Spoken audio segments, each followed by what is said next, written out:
Oi gente, tudo bem? Esse vídeo aqui já tô querendo fazer há um tempo e eu acho principalmente que ele vai ter uma segunda parte, porque é muito importante o que a gente vai falar para desconstruir a nossa mentalidade, a nossa forma de enxergar as coisas, que é sobre padrão de beleza. Porque muitas pessoas falam assim, não, porque realmente o que tá no padrão de beleza é que é bonito, né? Ah, se tá fora do padrão de beleza não é feio, não tem seu valor, as pessoas não gostam. Então assim, gente, vamos dar uns passos para trás só para vocês entenderem aqui o que eu tô falando. Primeiro que o que a gente sabe sobre o padrão de beleza hoje é o padrão de beleza ocidental, que foi desenhado principalmente pela Europa e depois pelos Estados Unidos. Então a gente não tem conhecimento sobre como que era ao redor do mundo e com as outras culturas que foram dizimadas ao longo de todos esses séculos de humanidade. Então a gente só sabe o que é contado por aqueles que conquistaram os outros, né? E isso fala muito sobre o padrão de beleza que é aceito, porque é um padrão de beleza que é atingível para estas pessoas, né? Então, que é atingível para a Europa, para os Estados Unidos. Então, isso é muito importante de colocar, tá? Primeira coisa, o quanto que ele é limitado e eurocentrado e americano-centrado, sei lá como eu posso falar isso. A segunda coisa é, ao longo da história da humanidade, o padrão foi mudando muito, né? Então, por exemplo, quando a gente olha para alguns séculos atrás, na Grécia tinha-se o padrão de um corpo mais escultural, né? Então as pessoas faziam atividades físicas e eles mostravam muito o corpo, eles não tinham vergonha do corpo, né? Alguns séculos depois, na hora que a igreja começou a ganhar muita força na Europa e quando as pessoas começaram a morar em feudos, já na época do feudalismo, como o que era tido como certo naquela época era o desapego material, né? Você abrir mão dos seus prazeres e da sua vaidade, né? Por uma elevação espiritual, o bonito já era o delicado, né? Então as mulheres amarravam os seus seios, elas não mostravam os seios, era tudo coberto. Então o cabelo era mais quietinho, maquiagem quase não existia, era muito sutil. Né? E na hora que a gente traz um renascimento, por exemplo, começa-se a valorizar mais o corpo, né? Volta-se a trazer mais o corpo, a trazer mais as cores, a trazer cabelos volumosos. Na hora que a gente fala, por exemplo, da França, no século XVIII, o quanto que peruca era normalizado, né? Inclusive o próprio imperador usava peruca, a aristocracia usava peruca. Isso era tido como muito normal, né? A própria aristocracia masculina usava sapatos de salto, né? Inclusive foi assim que começou a ter salto alto na cultura ocidental. Era valorizado o quê? Um corpo mais farto, com seios largos, quadris largos, né? Porque isso era sinônimo também o quê? De fartura. Numa época em que as pessoas morriam de fome, o que era desejável, né? Era o quê? O corpo farto, né? Uma pessoa que tem acesso à alimentação.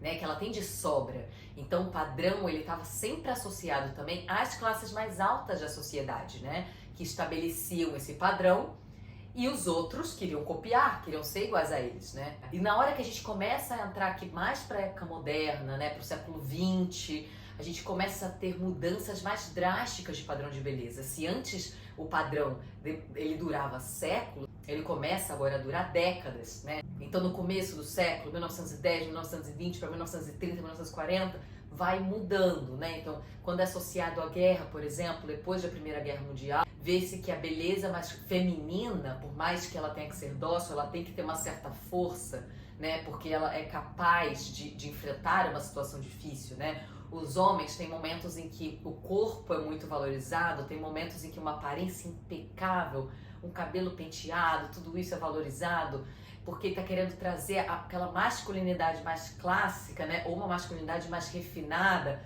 também a depender. Então, por exemplo, na época do jazz, em 1920, os homens tinham que estar com o cabelo impecável, penteado, sem barba, elegantes. Na hora que você vai para a década de 40, na época de guerra, eles já tinham que mostrar o quê? Um corpo forte, né? Então o cabelo fica bagunçado. Então, por que eu tô trazendo tudo isso para vocês?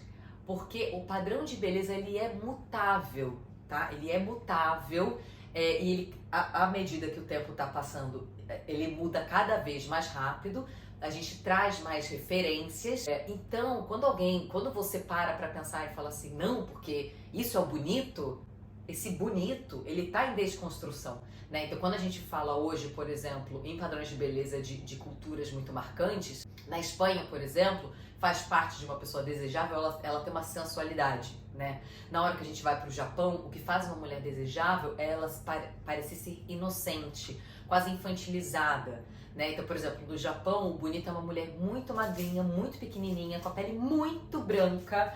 Na China, na Coreia também. E por que a pele é muito branca? Porque a pele bronzeada, antigamente, estava atrelada aos trabalhadores braçais, né? Então, uma pessoa de pele bronzeada, ela tinha um trabalho braçal, ela estava num nível inferior à sociedade, à aristocracia, então aquilo era feio, né? E a gente vê até hoje isso estabelecido. Eu tenho uma foto que eu tirei na semana passada, eu vou colocar aqui, de uma oriental, uma asiática, não sei de que país que ela era, toda coberta, para não pegar nada de sol. Ela estava com máscara, com óculos, com luva, com blusa e um calor de 35 graus em Dubai e ela absolutamente toda coberta.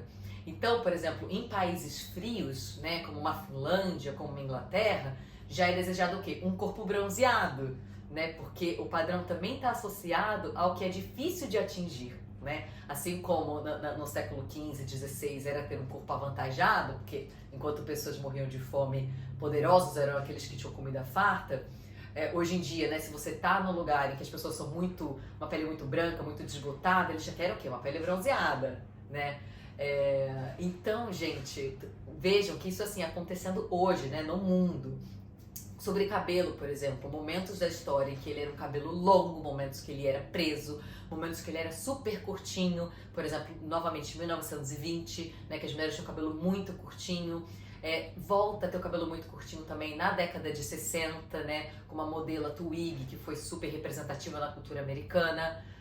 Outra coisa também que vale trazer para vocês entenderem quanto que é influenciável. O padrão muitas vezes vem de celebridades, pessoas que se destacam, né? Então a Marilyn Monroe na década de 50 trouxe o seio mais avantajado, uma cintura fina, um quadril mais largo, o cabelo loiro que até então não tinha tido tanto destaque na cultura americana, veio com tudo por causa dela, assim como a Twiggy na década de 60, com o cabelo curtinho e um olho bem destacado. Então assim, encerrando isso aqui, só para vocês entenderem a conexão com o vídeo que eu fiz recentemente já que as coisas são variáveis e já que não necessariamente é tido como mais bonito algo que todo mundo concorda, não é uma democracia, não é assim, o que vocês preferem? O que vocês acham mais bonito? Isso vai ser o bonito? Não.